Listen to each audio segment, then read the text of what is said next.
आग्रह करूंगा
अब हमारी कार्य समिति का प्रथम सत्र प्रारंभ हो चुका है। मैं आग्रह करूंगा हमारे माननीय प्रदेश अध्यक्ष जी से कि वो आज हमारी इस कार्य समिति के अतिथि माननीय मुख्यमंत्री जी का स्वागत करें पुष्पगुच्छ के साथ में।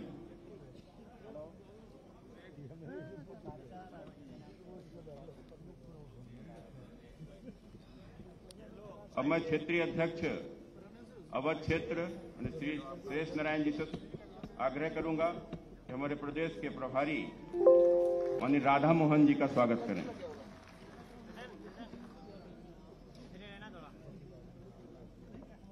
अब मैं आग्रह करूंगा सुरेश नारायण जी से ही कि वो हमारे उत्तर प्रदेश भारतीय जनता पार्टी के अध्यक्ष माननीय स्वतंत्र देव सिंह जी का स्वागत करें।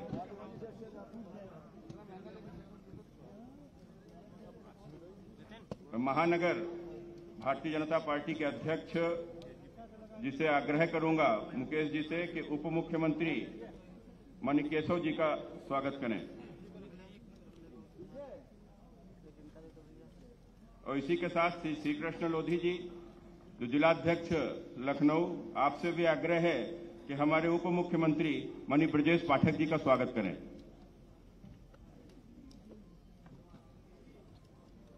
क्षेत्रीय अध्यक्ष शेष नारायण जी से आग्रह है कि इसके बाद हमारे राष्ट्रीय महामंत्री माननीय अरुण सिंह जी का स्वागत करें।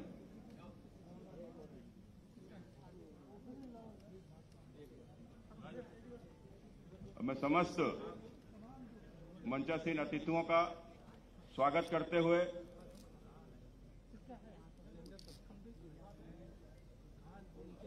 आग्रह करूंगा अपने प्रदेश के माननीय अध्यक्ष स्वतंत्र देव सिंह जी, जिन्होंने हम सभी कार्यकर्ताओं के बीच से लगातार काम करते हुए एक लंबे समय तक एक साधारण परिवार से निकलकर साधारण कार्यकर्ता रहते हुए भी आज इस मुकाम को हासिल किया है, जिनके नेतृत्व में हम सभी ने उत्तर प्रदेश में एक बार पुनः सरकार बनाई है। ऐसे अध्यक्ष जी का मैं आग्रह करता हूं कि आए और इस कार्य समिति को संबोधित करते हुए अध्यक्षीय उद्बोधन दें। और मैं आप सबसे आग्रह करूंगा हम सभी लोग ताली बजाकर एक बार स्वागत करें। मंच पर विराजमान हम सबके लोकप्रिय यशस्वी तेजस्वी मुख्यमंत्री परम आदरणीय योगी आदित्यनाथ जी, हम सबके इस प्रदेश के प्रभारी आदरणीय राधा मोहन सिंह जी, हमारे उप मुख्यमंत्री आदरणीय केशव प्रसाद मौर्य जी, आदरणीय ब्रजेश पाठक जी, प्रदेश के महामंत्री आदरणीय सुनील बंसल जी, आदरणीय करमवीर जी, हमारे राष्ट्रीय महासचिव आदरणीय अरुण सिंह जी, हमारे पूर्व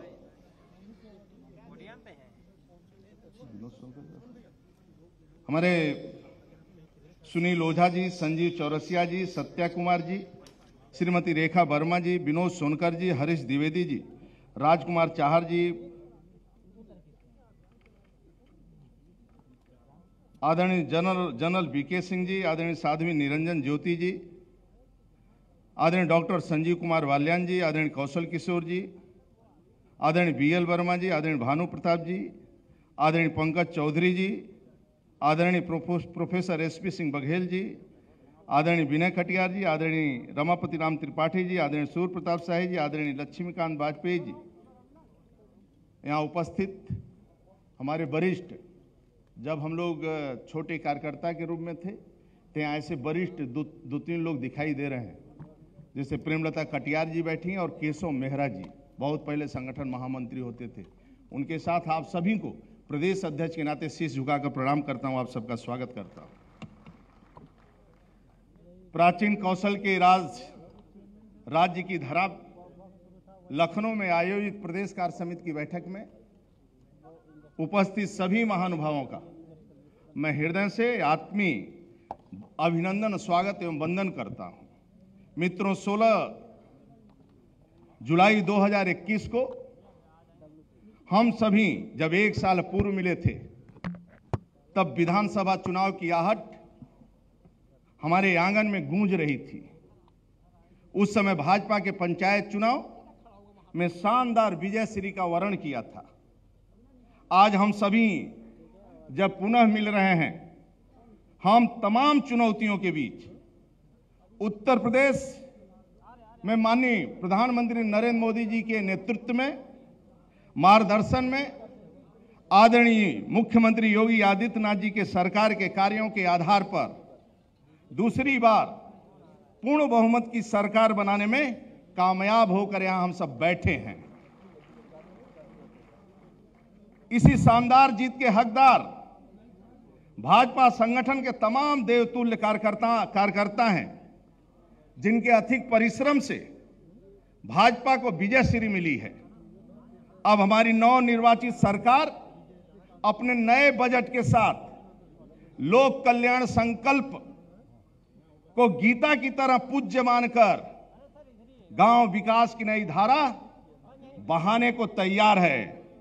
उत्तर प्रदेश की सम्मानित जनता को आज इस अवसर पर भारतीय जनता पार्टी के प्रदेश अध्यक्ष के नाते पुनः सेवा का अवसर देने के लिए जनता जनार्दन का मैं हृदय से स्वागत एवं वंदन करता हूं। मित्रों, आदरणीय प्रधानमंत्री नरेंद्र मोदी जी एवं आदरणीय योगी जी के संकल्प समर्पण से उत्तर प्रदेश विधानसभा में जो ऐतिहासिक विजय भारतीय जनता पार्टी को मिली, इसके लिए हमें संगठन सूत्र के साथ संगठन सूत्रधार का अभिवादन किए बिना हमारा यह समागम अधूरा रहेगा। इस विजय अभियान में गृह मंत्री, लोकप्रिय नेता आदरणीय अमित शाह जी, माननीय राष्ट्रीय अध्यक्ष जगत प्रकाश नड्डा जी एवं राष्ट्रीय संगठन मंत्री बीएल संतोष जी, प्रदेश के प्रभारी आदरणीय राधा मोहन जी, प्रदेश के चुनाव प्रभारी आदरणीय धर्मेंद्र प्रधान जी, आदरणीय सुनील बंसल जी, सभी सम्मानित सह प्रभारीगण, केंद्र के वरिष्ठ नेताओं एवं माननीय मंत्रियों की भूमिका के लिए मैं अध्यक्ष के नाते प्रदेश के इकाई की ओर से आभार व्यक्त करता हूं, स्वागत करता हूं। ऐतिहासिक जनादेश प्राप्ति के इस महाअभियान में प्रदेश संगठन के संगठन मंत्री सह करमवीर जी और सभी सम्मानित प्रदेश के पदाधिकारी, क्षेत्रीय अध्यक्ष क्षेत्र के पदाधिकारी, जिला अध्यक्ष जिला के पदाधिकारी, मंडल अध्यक्ष मंडल पदाधिकारी, सेक्टर बूथ पन्ना प्रमुख के सभी परिश्रम की पराकाष्ठा से भाजपा उत्तर प्रदेश में इतिहास रचा है। मैं उनका भी हृदय से अभिनंदन एवं स्वागत करता हूं, वंदन करता हूं। हमारी यह सफलता सभी के सम्मिलित सफलता से है। इस बात का प्रमाण है कि उत्तर प्रदेश की सरकार माननीय नरेंद्र मोदी जी एवं योगी आदित्यनाथ जी की जन जन का आशीर्वाद प्राप्त है। इसके लिए प्रदेश के अपने करोड़ों देवतुल्य कार्यकर्ताओं के अथक परिश्रम के लिए उनको प्रणाम करता हूं, उनका अभिवादन करता हूं। मैं इतना ही कहना चाहता हूं, जो सपने देखा था सहसों में भोले नयनों से, स्वर्णिम इतिहास उमंग भरा चित्रित था मन में वचनों में, यह देश बनाएंगे ऐसा जैसा जिसमें स्वतंत्रता खिलती हो, चिर शांति सुमति उन्नति, सरिता पग पग पर आकर मिलती है। पग पग पर पुनः प्रयाग बने काशी, मथुरा कानन बरसाना। युग युग के स्वप्न संजोए जो हमको पूरे कर दिखलाना। फिर से राम राज्य भारत के खिलते कानन में बिकसाना। मित्रों, आज साथियों, भारत के स्वर्णिम विकास यात्रा में उत्तर प्रदेश का महत्वपूर्ण स्थान है। प्राचीन काल में सनातन संस्कृति के स्वर्ण काल के सृजन की धरा है। यह विश्व के आराध्य देव महादेव और राम कृष्ण की धरा है। यह वह उत्तर प्रदेश है जहां गंगा की धारा अविरल प्रवाहित होती है। मां गोमती के गोद में इस प्रदेश की राजधानी लखनऊ लक्ष्मणपुरी जन जन के रक्त में राजनीतिक विचारधारा को पोषने वाली इस धरा से भाजपा के शिखर पुरुष श्रद्धेय अटल बिहारी वाजपेयी ने देश का मान सम्मान पूरी दुनिया में बढ़ाने का काम किया। मित्रों, अविनाशी धरा काशी से स्वयं प्रधानमंत्री, हम सबके विश्व के नेता, लोकप्रिय नेता आदरणीय नरेंद्र मोदी जी संपूर्ण विश्व को आलोकित कर रहे हैं।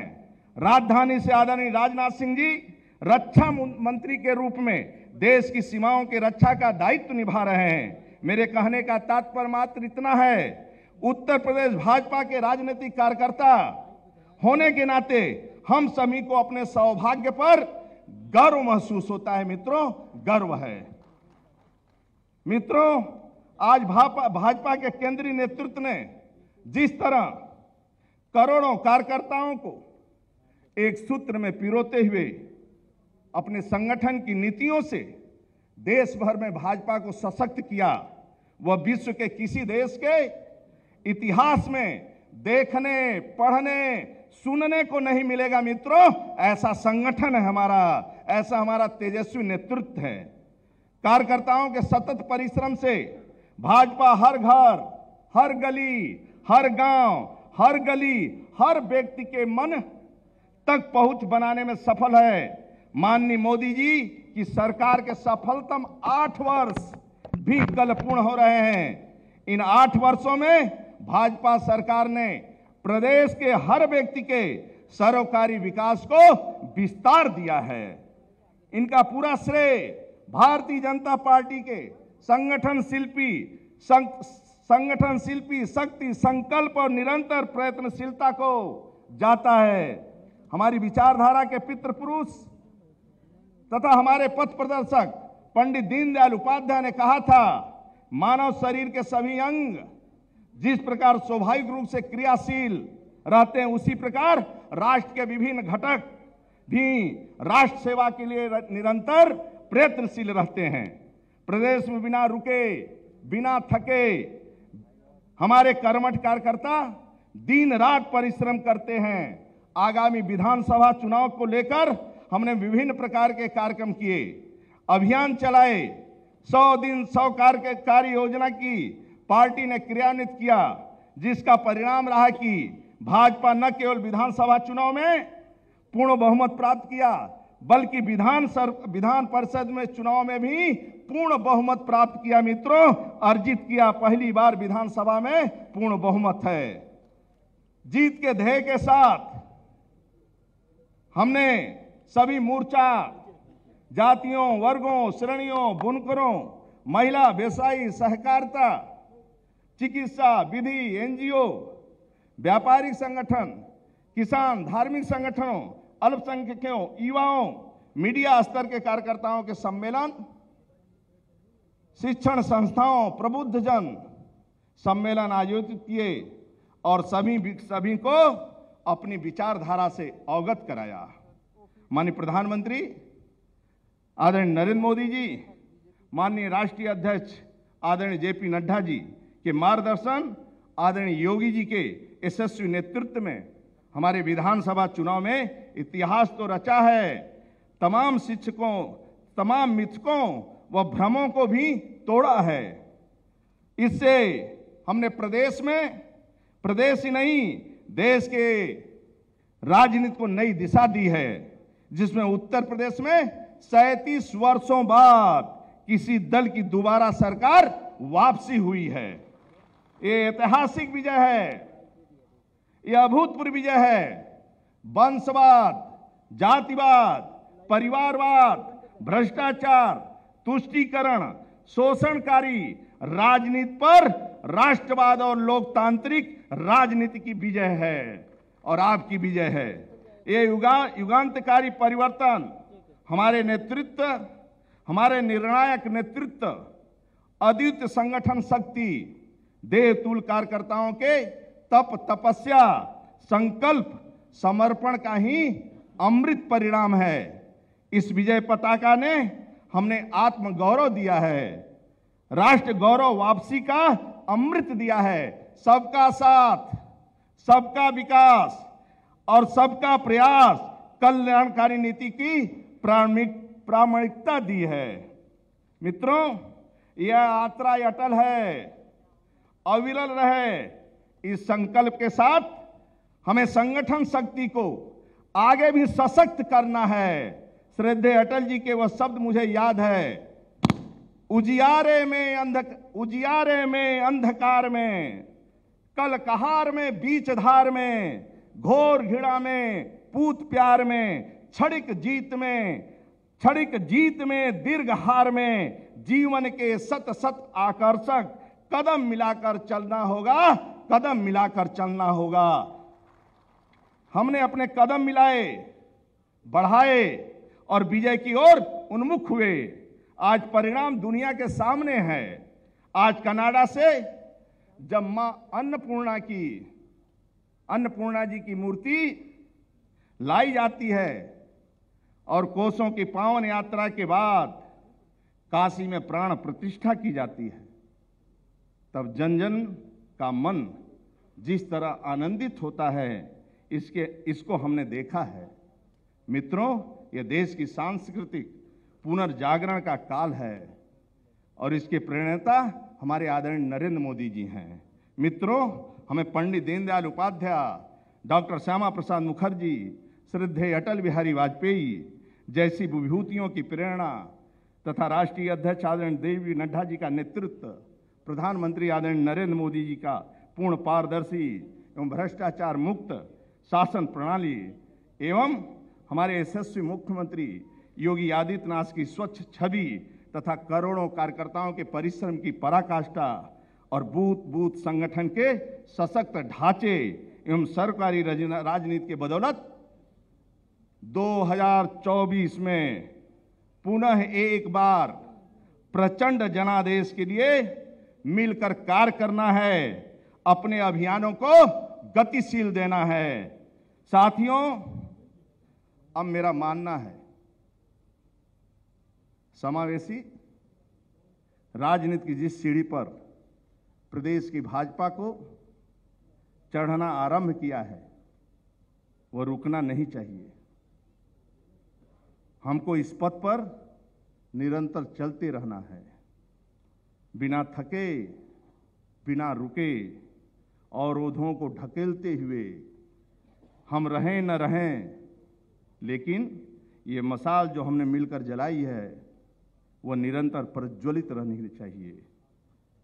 इस अबाध यात्रा में मुझसे भी कोई गलतियां हुई होंगी, त्रुटि हुई होंगी, किसी का मन दुखा होगा, कोई कुछ न मिलने से दुखी होगा, लेकिन हम सब एक ध्येय के लिए कार्यरत हैं। यह ध्येय पूज्य है, इसी के सहारे हमें हर समय गतिमान रहना है। भारतीय जनता पार्टी मेरी मां है, इसलिए अपनी आस्था, विश्वास, पुरुषार्थ से उत्तर प्रदेश को उत्तम प्रदेश बनाते हुए भारत माता की समृद्धि, सुरक्षा सुनिश्चित करते हुए उसकी प्रसिद्धि में वृद्धि करने के लिए पूरी क्षमता से हम एकजुट होकर जुटेंगे। इसी के विश्वास के साथ आप सभी का हृदय से स्वागत, वंदन, अभिनंदन करता हूं। भारत माता की, भारत माता की, भारत माता की, वंदे मातरम। जय श्री राम, जय श्री राम। बहुत धन्यवाद अध्यक्ष जी। अब मैं आमंत्रित करता हूं जिनके नेतृत्व में हमने 2022 के चुनाव में इतिहास रचा है। साधारण शरीर, असाधारण व्यक्तित्व के धनी, जिन्होंने उत्तर प्रदेश को माफियावाद और गुंडाराज से मुक्ति दिलाई है। 100-150 की लुंगी, 100-150 की बंडी, प्लास्टिक की चप्पल जिनके तन पर है, लेकिन सदैव भारत माता की जय के लिए संकल्पित मां भारती के ऐसे लाल उत्तर प्रदेश सरकार के मुख्यमंत्री पूज्य योगी आदित्यनाथ जी को आमंत्रित करता हूं कि हम सबको संबोधन करें। हम सब लोग एक बार खड़े होकर अपने स्थान पर ताली बजाकर उनका स्वागत करें।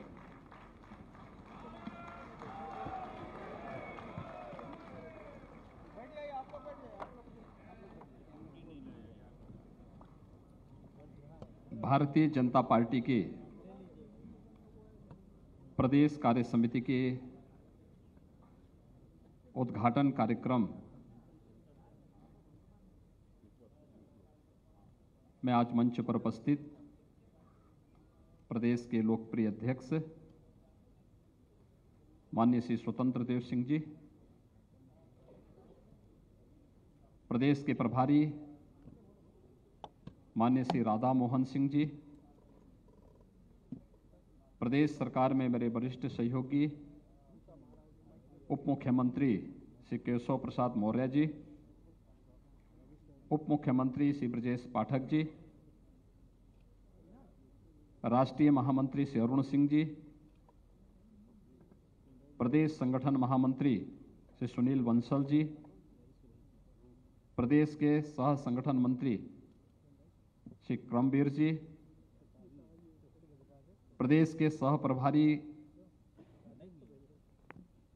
केंद्रीय मंत्रीगण, सभी सम्मानित राष्ट्रीय पदाधिकारीगण, प्रदेश कार्य समिति के सभी सम्मानित पदाधिकारी और सदस्यगण और उपस्थित भाइयों बहनों, उत्तर प्रदेश विधानसभा चुनाव के ऐतिहासिक सफलता के बाद जुलाई 2021 के बाद हम सब सामूहिक रूप से एक साथ यहां पर एकत्र होकर के मिलन के इस कार्यक्रम में मैं आप सबका हृदय से स्वागत करता हूं, आप सबका हृदय से अभिनंदन करता हूं। आप सबके परिश्रम से आदरणीय प्रधानमंत्री जी के नेतृत्व, आदरणीय राष्ट्रीय अध्यक्ष जी के नेतृत्व और मार्गदर्शन में, केंद्रीय नेताओं के योग्य नेतृत्व, मार्गदर्शन और सहयोग से भारतीय जनता पार्टी ने तमाम मिथकों को, तमाम षड्यंत्रों को धूल दूषरित करते हुए 37 वर्ष के बाद उत्तर प्रदेश में फिर से सरकार बनाने में सफलता प्राप्त की है। जो सरकार अपना कार्यकाल कुशलतापूर्वक पूर्ण की हो और फिर से सरकार बनाई हो, उत्तर प्रदेश में 37 वर्ष के बाद इस प्रकार का अवसर आया है। मैं इसके लिए आप सभी भारतीय जनता पार्टी के प्रदेश कार्य समिति के सभी सम्मानित पदाधिकारी, सदस्यों और भारतीय जनता पार्टी के उन लाखों कार्यकर्ताओं को हृदय से अभिनंदन करता हूं, हृदय से बधाई देता हूं और अपनी शुभकामनाएं भी देता हूं। मित्रों, हम सब ऐसे अवसर पर यहां एकत्र हो रहे हैं जब आदरणीय प्रधानमंत्री जी के नेतृत्व में एक नए भारत के निर्माण के लिए भारतीय जनता पार्टी के नेतृत्व की सरकार पूरी मजबूती से आगे बढ़ चुकी है। और कल 30 मई को आदरणीय प्रधानमंत्री जी के नेतृत्व में भारतीय जनता पार्टी की सरकार का केंद्र में 8 वर्ष का कार्यकाल पूरा होगा। इस अवसर पर मैं आप सब की ओर से आदरणीय प्रधानमंत्री जी का, केंद्रीय कैबिनेट का और सभी अपने राष्ट्रीय पदाधिकारियों का हृदय से अभिनंदन करता हूं। इन 8 वर्षों में देश एक नई दिशा की ओर आगे बढ़ा है। एक नया विश्वास भारत की 135 करोड़ की आबादी के मन में देखने को मिल रहा है। भारत एक नए भारत बनने की ओर अग्रसर है।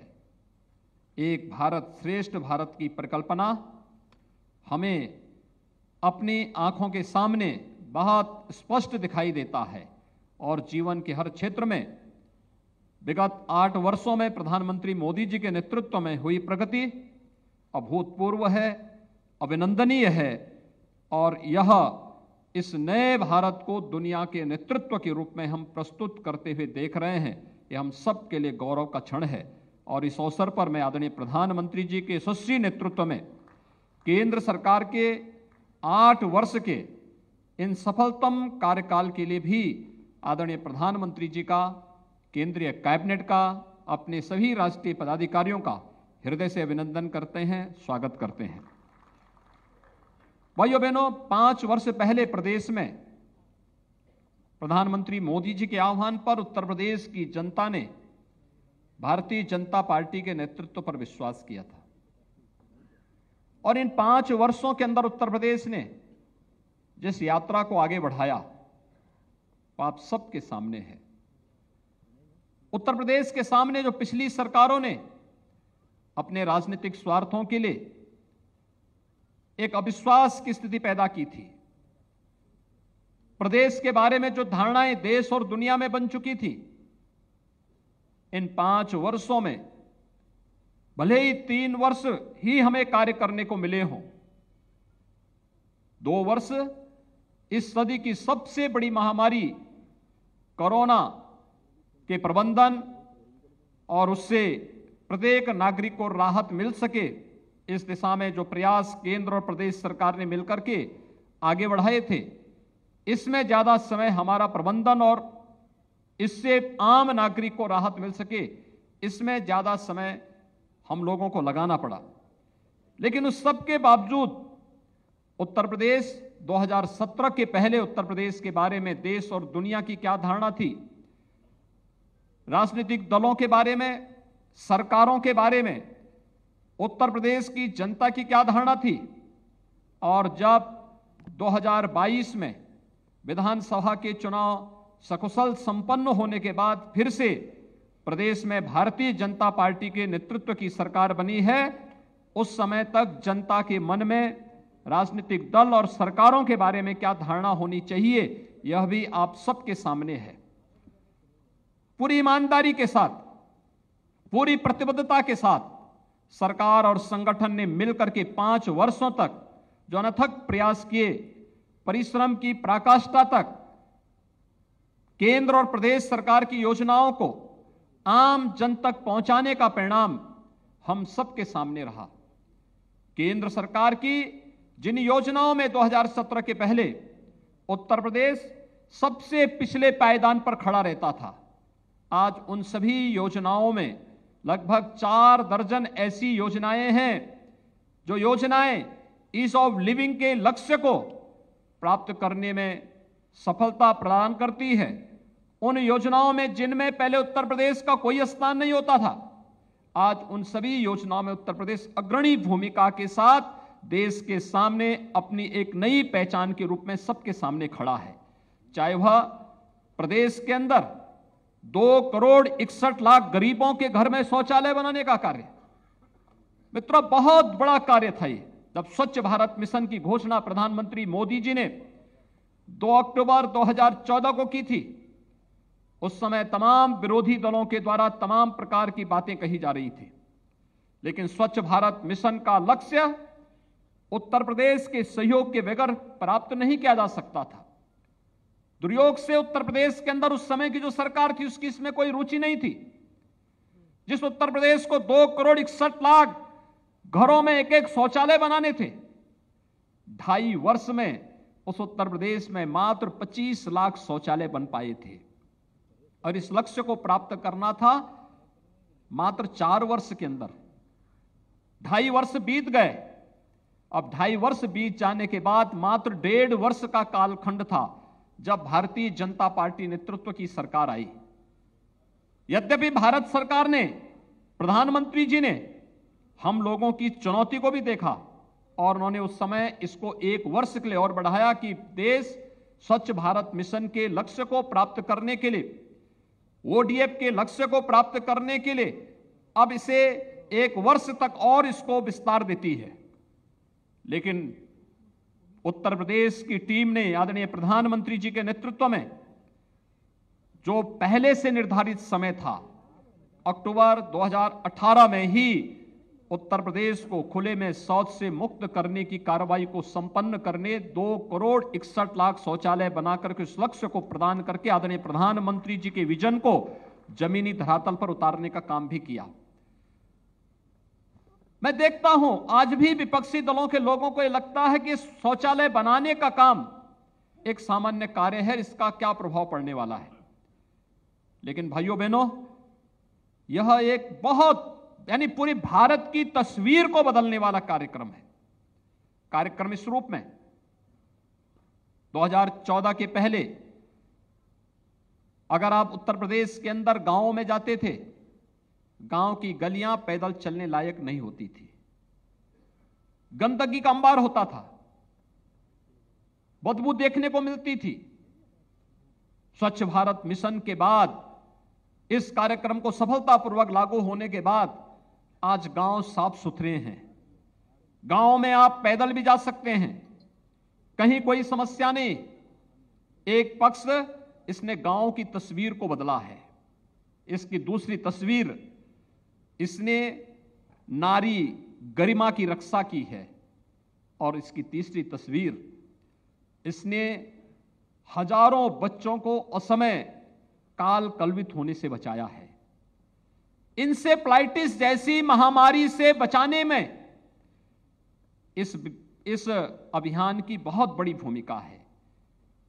आप में से बहुत सारे पदाधिकारी पूर्वी उत्तर प्रदेश के इंसेफ्लाइटिस से प्रभावित उन क्षेत्रों में देखे होंगे जहां पर हजारों मौतें हर वर्ष केवल मस्तिष्क ज्वर और उससे जुड़ी हुई बीमारियों से होती थी।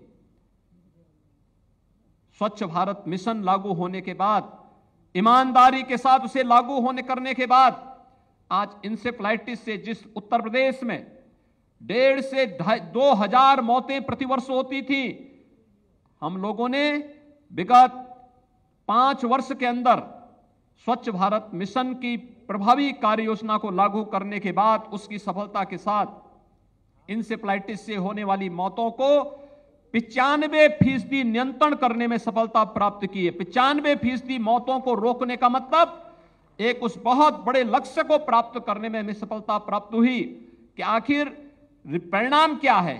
परिणाम है जो एक मासूम काल कलवित होता था बीमारी से, स्वच्छ भारत मिशन ने आज उसे भी जीवन की मुख्य धारा के साथ जोड़ करके जीने का अधिकार दिया है, और यह सब संभव हो पाया है प्रधानमंत्री मोदी जी के विजन के कारण।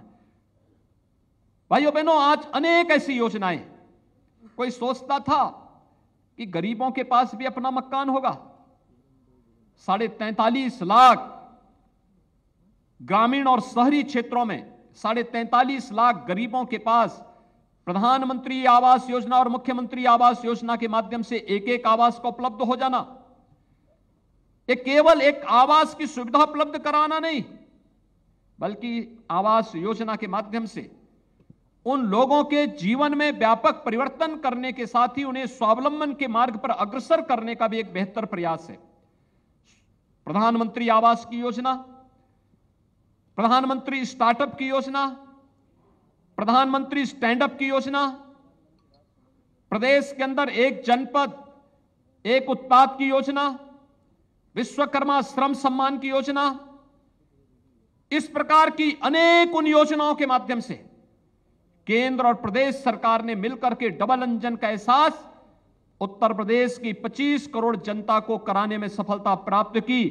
और उसका परिणाम जब सरकार और संगठन इन योजनाओं को लेकर के प्रत्येक नागरिक के घर तक पहुंचा, प्रत्येक नागरिक तक पहुंचा, उसका परिणाम रहा कि जो तमाम प्रकार का दुष्प्रचार, विपक्ष के तमाम प्रकार के षड्यंत्रों को दरकिनार करते हुए, तमाम गठबंधन महागठबंधन को दरकिनार करते हुए उत्तर प्रदेश की जनता ने उत्तर प्रदेश के अंदर फिर से भारतीय जनता पार्टी नेतृत्व की सरकार पर विश्वास करते हुए उसे 2/3 से अधिक जनादेश देकर के विपक्ष के उन सभी षड्यंत्रों को धूल दूषित करने का कार्य किया। जो एक सपने पाले हुए थे कि हम लोग उत्तर प्रदेश के अंदर अगर इस प्रकार का षड्यंत्र करेंगे तो उस षड्यंत्र से इस प्रकार की तस्वीर पैदा हो जाएगी और उस तस्वीर से हम खंडित जनादेश के माध्यम से फिर उत्तर प्रदेश में अपना जो लूट तंत्र है उस लूट तंत्र को आगे बढ़ाएंगे, वह पूरी तरह बेनकाब साबित हो चुका है। भाइयों बहनों, 2022 का जनादेश बहुत स्पष्ट संकेत करता है कि अगर आप कार्य करेंगे गांव के लिए, गरीब के लिए, किसान के लिए, नौजवान के लिए, महिलाओं के लिए, समाज के प्रत्येक तबके के लिए ईमानदारी के साथ कार्य कर रहे हैं, तो जनता जनार्दन भी उसी मजबूती के साथ जाति, मत, मजहब, क्षेत्र, भाषा से ऊपर उठ करके आपके साथ पूरी मजबूती के साथ खड़ी होती हुई दिखाई देगी। आपने चुनाव में देखा होगा कि आधी आबादी ने अपना आशीर्वाद भारतीय जनता पार्टी को दिया और उसके पीछे उसे एहसास हुआ जो बेटियों और बहनों के सामने सुरक्षा का संकट था, महिलाओं के सामने घर से बाहर निकलने का एक संकट खड़ा हुआ था पिछली सरकारों के समय में, उस संकट से सरकार ने मजबूती के साथ उस प्रकार के कार्यक्रमों को लागू करने के बाद प्रदेश में जो लागू किया उसके परिणाम देखने को प्राप्त हुए। कोरोना कालखंड में, संकट के उस दौर में हर नागरिक के साथ कैसे खड़ा होना है, सुख दुख में कैसे सहभागी बना जा सकता है, जीवन और जीविका के बीच में संतुलन बनाने का कार्यक्रम कैसे आगे बढ़ सकता है, ये सभी कार्यक्रम उस कालखंड में जिस प्रभावी तरीके से लागू करने के प्रयास हुए, स्वाभाविक रूप से आधी आबादी ने उन सभी जो मिथक थे, जो तमाम प्रकार के षड्यंत्र थे, उसे दरकिनार करते हुए भारतीय जनता पार्टी नेतृत्व पर विश्वास किया और भारतीय जनता पार्टी के प्रत्याशियों को भारी बहुमत से विजयी बनाने में अपना योगदान दिया। और मित्रों, ये कार्यक्रम अनवरत रूप से आगे बढ़ सके, आज ये हम सब के सामने एक नई चुनौती होगी, क्योंकि यह तो एक निरंतर चलने वाली प्रक्रिया का हिस्सा है। उत्तर प्रदेश में नई सरकार का गठन हो चुका है। नई सरकार के गठन के साथ प्रदेश में नया बजट भी आ गया है। आपने देखा होगा कि सरकार का गठन पूर्ण बहुमत के साथ विधानसभा में 2/3 से अधिक बहुमत के साथ भारतीय जनता पार्टी की सरकार बनी। पहली बार हो रहा है जब भारतीय जनता पार्टी को विधान परिषद में भी पूर्ण बहुमत प्राप्त हुआ है और 2/3 से अधिक बहुमत भारतीय जनता पार्टी के पास। सामान्य कार्यकर्ता भी आज विधान परिषद में भारतीय जनता पार्टी का प्रतिनिधित्व करता हुआ दिखाई देता है। दोनों सदन में भारतीय जनता पार्टी के पास पूर्ण बहुमत हो, यह पहली बार उत्तर प्रदेश के अंदर देखने को मिला है। और यह मैं उत्तर प्रदेश के उन लाखों कार्यकर्ताओं के विश्वास के प्रति हृदय से धन्यवाद देता हूं, जिन्होंने इस पूरी प्रक्रिया के साथ पूरी मजबूती के साथ जुड़ करके भारतीय जनता पार्टी को दोनों सदनों में पूर्ण बहुमत दिलाने के लिए अनथक प्रयास किया और आज उसका परिणाम हम सबके सामने है। नया बजट भी आपके सामने आ चुका है। मित्रों, सरकार ने अपना नया बजट प्रस्तुत किया है। नई सरकार का नया बजट, लोक कल्याण संकल्प पत्र, जिसके आधार पर हम लोग प्रधानमंत्री मोदी जी के मार्गदर्शन और नेतृत्व में, आदरणीय राष्ट्रीय अध्यक्ष जी के नेतृत्व में जनता जनार्दन की अदालत में गए थे। 130 संकल्पों के साथ हम आगे बढ़े थे। पहले ही बजट में 97 संकल्पों को पूरा करने के साथ सरकार उसके लिए 54,000 करोड़ रुपए से अधिक की धनराशि की व्यवस्था भी बजट में प्रावधान कर चुकी है कि इन सभी संकल्पों को बिना कोई विकल्प दिए हुए उन्हें अक्षरशः पूरा करना है और उसे अक्षरशः पूरा करने के लिए पूरी प्रतिबद्धता के साथ सरकार कार्य करते हुए दिखाई दे रही है। वे संकल्प जमीनी धरातल पर भी कार्य करते हुए दिखाई दें। हर परिवार के एक नौजवान को नौकरी, रोजगार या स्वतः रोजगार के साथ जोड़ने के लिए परिवार कार्ड की प्रक्रिया कैसे बननी है, हर परिवार के पास अपना एक स्पेशल कार्ड हो और उस कार्ड के माध्यम से उस परिवार को मिलने वाली केंद्र और प्रदेश सरकार की योजनाओं का लाभ के साथ साथ उन्हें कौन सा रोजगार और नौकरी मिली है, इस प्रक्रिया को भी हम लोग तकनीक के माध्यम के साथ जोड़ते हुए हर एक परिवार के एक सदस्य को नौकरी, रोजगार अथवा स्वतः रोजगार के साथ जोड़ने की प्रक्रिया के साथ भी प्रदेश सरकार ने इस पर अपना कार्य प्रारंभ कर दिया है। और मित्रों, यही नहीं, अभी 3 जून को उत्तर प्रदेश के अंदर 75,000 करोड़ रुपए से अधिक की परियोजनाओं का प्रधानमंत्री मोदी जी के माध्यम से निवेश को जमीनी धरातल पर उतारने के एक बड़े कार्यक्रम का शुभारंभ करने के लिए आदरणीय प्रधानमंत्री जी का मार्गदर्शन प्रदेश की राजधानी लखनऊ में ही प्राप्त हो रहा है। ये 75,000 करोड़ रुपए का मतलब एक सामान्य राशि नहीं, बल्कि ये निवेश हजारों नौजवानों के लिए नौकरी और रोजगार लेकर के भी प्रदेश के अंदर लेकर के आएगा। इस विश्वास के साथ इस कार्यक्रम को आगे बढ़ाने की प्रक्रिया को भी हम लोगों ने जमीनी धरातल पर उतारने की पूरी तैयारी अपनी यहां पर कर ली है। प्रदेश की 1 डिस्ट्रिक्ट 1 प्रोडक्ट की योजना ने आज उत्तर प्रदेश को एक्सपोर्ट के एक हब के रूप में स्थापित किया है। 1,56,000 करोड़ रुपए से अधिक की एक्सपोर्ट आज के दिन पर उत्तर प्रदेश के अपने परंपरागत उत्पादों के माध्यम से कर रहा है। आज उत्तर प्रदेश देश के अंदर इलेक्ट्रॉनिक मैन्युफैक्चरिंग के सबसे बड़े हब के रूप में स्थापित हो रहा है। कोरोना कालखंड में भी जीवन और जीविका को बचाने के साथ उत्तर प्रदेश के अंदर हम लोग नए निवेश की संभावनाओं को आगे बढ़ा सकें। देश का पहला डिस्प्ले यूनिट हम लोग उत्तर प्रदेश के अंदर चीन से लेकर के आए कि चीन में जो था पहले, लेकिन चीन के प्रति दुनिया के अविश्वास का परिणाम आज वहां से निवेश उठ करके दुनिया की तरफ जब भाग रहा है, तो उसमें से देश की पहले डिस्प्ले यूनिट को उत्तर प्रदेश के अंदर ला करके हम लोगों ने सफलतापूर्वक उससे प्रोडक्शन भी अपना प्रारंभ कर दिया है कि अब चीन दुनिया के अंदर निवेश के सबसे बेहतर डेस्टिनेशन के रूप में नहीं, बल्कि दुनिया के अंदर भारत निवेश का सबसे अच्छा डेस्टिनेशन होगा। ये प्रधानमंत्री मोदी जी के नेतृत्व में साकार हुआ है और उत्तर प्रदेश भारत के अंदर निवेश का सबसे बड़ा डेस्टिनेशन होगा। यह उत्तर प्रदेश आज इस दिशा में कार्य करता हुआ दिखाई दे रहा है। मित्रों, बहुत सारे कार्यक्रमों को इस दौरान आगे बढ़ाने का कार्य हुआ है। उत्तर प्रदेश की अर्थव्यवस्था को एक नई दिशा देने के कार्यक्रम को भी आगे बढ़ाने का बेहतर प्रयास हुआ है। हम सब जानते हैं उत्तर प्रदेश 1947 में उत्तर प्रदेश की स्थिति क्या थी। 1947 में नेशनल एवरेज के बराबर उत्तर प्रदेश की प्रति व्यक्ति आय भी थी, लेकिन धीरे धीरे करके राजनीतिक संक्रमण का ऐसा दौर उत्तर प्रदेश के अंदर देखने को मिला, जिसने उत्तर प्रदेश के नौजवानों को उत्तर प्रदेश से पलायन करने के लिए मजबूर कर दिया।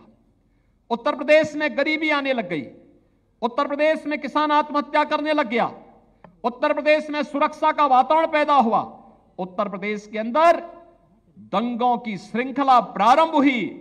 छोटी छोटी बातों को लेकर के दंगा होता था, ऐसे लगता था जैसे उत्तर प्रदेश के अंदर दंगाइयों का राज हो। लेकिन आज उत्तर प्रदेश अपनी अर्थव्यवस्था को मजबूती के साथ आगे बढ़ाते हुए विगत 5 वर्ष के अंदर हम उत्तर प्रदेश की अर्थव्यवस्था को दुगनी करने में हमें सफलता प्राप्त हुई। प्रति व्यक्ति आय को दुगने से अधिक करने में हमें सफलता प्राप्त हुई। ईज ऑफ डूइंग बिजनेस में, यानी व्यवसाय की सुगमता के लिए, जो उत्तर प्रदेश देश के अंदर 5 वर्ष पहले 14वें स्थान पर था, आज वह उत्तर प्रदेश विश्व व्यवसाय की सुगमता के लिए देश के अंदर नंबर 2 स्थान पर आ चुका है। यह एक बेहतर उत्तर प्रदेश की तस्वीर प्रस्तुत करता है, जो प्रधानमंत्री मोदी जी के विजन को जमीनी धरातल पर उतारता हुआ दिखाई देता है। और यही नहीं, आज उत्तर प्रदेश दंगा मुक्त उत्तर प्रदेश है। उत्तर प्रदेश ने, नई सरकार ने अपने कार्यक्रम को फिर से प्रारंभ करते हुए जिन कार्यक्रमों को आगे बढ़ाया है, आपने विगत 1.5-2 महीनों के अंदर देखा होगा। रामनवमी का कार्यक्रम शांतिपूर्ण तरीके से संपन्न होता है, हनुमत जयंती का कार्यक्रम शांतिपूर्ण तरीके से संपन्न होता है। रमजान के महीने में अलविदा की नमाज के दिन सड़कों पर नमाज न होना, यह उत्तर प्रदेश के अंदर पहली बार संभव हो पाया है कि सड़कों पर नमाज नहीं होगी। नमाज के लिए स्थान जो उनका इबादत गाह है, मस्जिद है, ईदगाह है, वहीं पर धार्मिक कार्यक्रम या मजहबी कार्यक्रम हो पाएंगे, सड़कों पर नहीं होंगे। और इसके साथ ही आपने ये भी देखा होगा कि जो अनावश्यक शोरगुल था, उस शोरगुल से कैसे मुक्ति मिलती है, कैसे 70,000 से अधिक माइक जो धर्मस्थलों पर लग करके पहले तमाम लोगों को परेशान करते थे, कोई बुजुर्ग है, कोई बीमार है, कोई नवजात शिशु है, और लगभग 60,000 माइक की आवाज परिसर तक सीमित हो जाना, यह अपने आप में एक ऐसा उदाहरण है जिसे लेकर के लोग मानते हैं कि वास्तव में जिन बातों को लेकर के, छोटी छोटी बातों को लेकर के दंगा होता था, माइक कभी दंगा का कारण बनता था, माइक कभी अराजकता का कारण बनता था, माइक कभी दो पक्षों में आपसी तनाव का कारण बनता था। आज उत्तर प्रदेश के अंदर स्वतः स्फूर्त भाव के साथ ही उतरते हुए दिखाई देते हैं और लोगों के मन में एक नए विश्वास को जागृत करते हुए दिखाई देते हैं। और इस विश्वास को आगे बढ़ाने के लिए कि नए भारत का नया उत्तर प्रदेश तैयार है, जो एक मजबूती के साथ अपनी एक नई पहचान देने के लिए देश और दुनिया के सामने प्रस्तुत है। उस विश्वास के साथ आज हम आगे बढ़ रहे हैं। उस विश्वास को आगे बढ़ाने की ही प्रक्रिया है।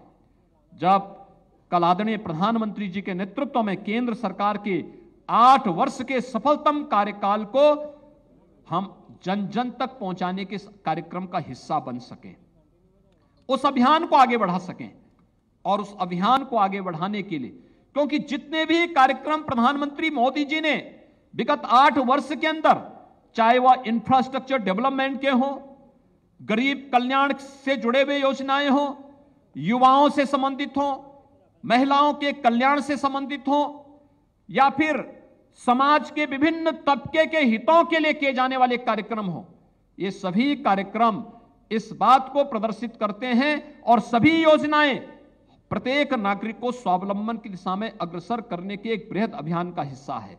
और उस बृहद अभियान के हिस्से बनने के लिए ही आज हम सबको मिलकर के इस कार्यक्रम को आगे बढ़ाना होगा।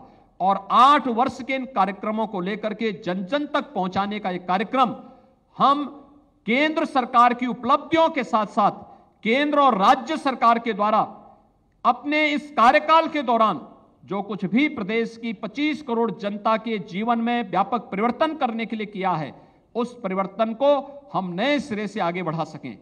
मित्रों, विगत कार्य समिति के बाद आपने काशी में काशी विश्वनाथ धाम के भव्य उद्घाटन के कार्यक्रम को भी अपनी आंखों से देखा होगा। अयोध्या में भगवान श्री राम के भव्य मंदिर निर्माण के बाद अब काशी ने जो अंगड़ाई ली है वो हम सबके सामने है। काशी में काशी विश्वनाथ धाम का भव्य उद्घाटन होने के बाद प्रतिदिन 1 लाख श्रद्धालु काशी विश्वनाथ धाम के दर्शन करने के लिए काशी में आ रहा है। और काशी आदरणीय प्रधानमंत्री जी के विजन के अनुरूप अपने नाम को सार्थक कर रहा है। आज काशी उस दिशा में आगे बढ़ चुका है। मथुरा, वृंदावन, विंध्यवासिनी धाम, नेमिष धाम, सुख तीर्थ, वे सभी तीर्थ एक बार फिर से एक नई अगड़ाई लेते हुए दिखाई दे रहे हैं। और उन स्थितियों में हम सबको आगे बढ़ना होगा।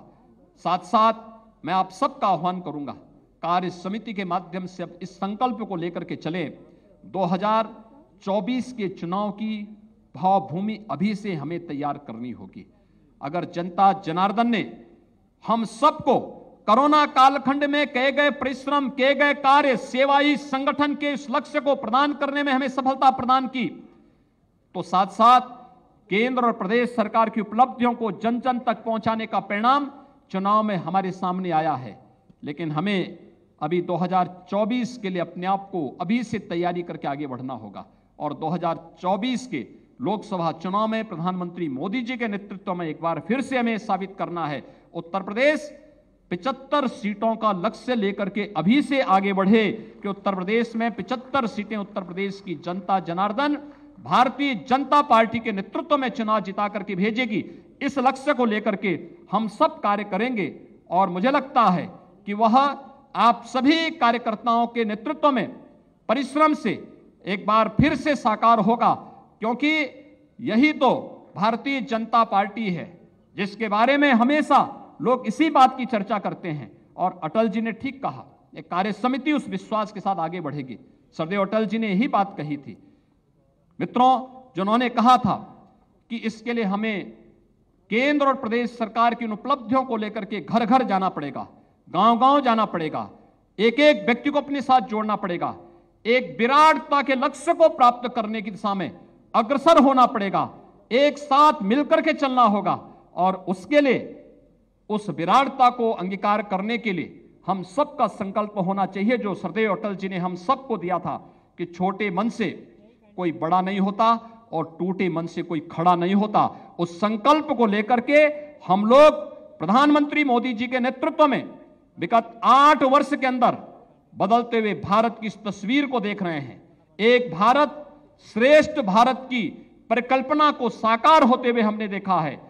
दुनिया को नेतृत्व देने वाले भारत के रूप में आज हम प्रधानमंत्री जी का नेतृत्व देख रहे हैं। और यह कार्य समिति 2024 के इन संकल्पों को साकार करती हुई दिखाई देगी। इस विश्वास के साथ मैं एक बार फिर से उत्तर प्रदेश विधानसभा की ऐतिहासिक सफलता के लिए आदरणीय प्रधानमंत्री जी का, आदरणीय राष्ट्रीय अध्यक्ष जी का, अपने केंद्रीय नेतृत्व का, प्रदेश के अपने सभी पदाधिकारियों का और उत्तर प्रदेश के सभी कोटि कार्यकर्ताओं का हृदय से अभिनंदन करते हुए उन्हें इस अवसर पर हृदय से बधाई भी देता हूं, अपनी शुभकामनाएं भी देता हूं और विश्वास व्यक्त करता हूं कि हमारी ये कार्य समिति 2024 के रोड मैप के साथ अगले 15 दिन का जो कार्यक्रम 8 वर्ष के कार्यक्रमों को लेकर के आगे बढ़ेगा, उसे पूरा करने में हम सफल होंगे।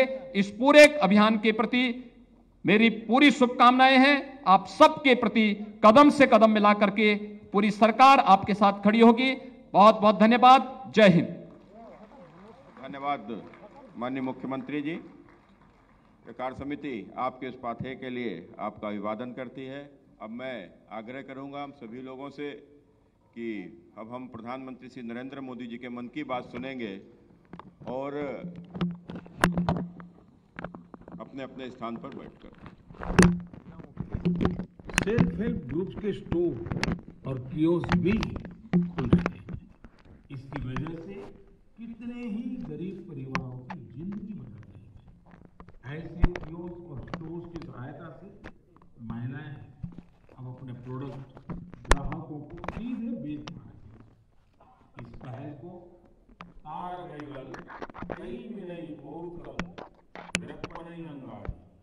नाम दिया है। खास बात यह है कि इस पहल से 22 सेल्फ हेल्प ग्रुप जुड़े हुए। आपको ये भी जानकर अच्छा लगेगा कि महिला सेल्फ हेल्प ग्रुप, महिला स्वयं सहायता समूह के ये स्टोर तंजावुर में बहुत ही प्राइम लोकेशन पर खुले हैं। इनकी देखरेख की जिम्मेदारी भी महिलाएं उठा रही हैं। ये महिला self help group Thanjavur dog और ब्रोंज लैंप जैसे जीआई प्रोडक्ट के अलावा खिलौने, मेट और आर्टिफिशियल गैलरी भी बनाते हैं। ऐसे स्टोर की वजह से जीआई प्रोडक्ट के साथ साथ हैंडीक्राफ्ट के प्रोडक्ट की बिक्री में भी काफी तेजी देखने को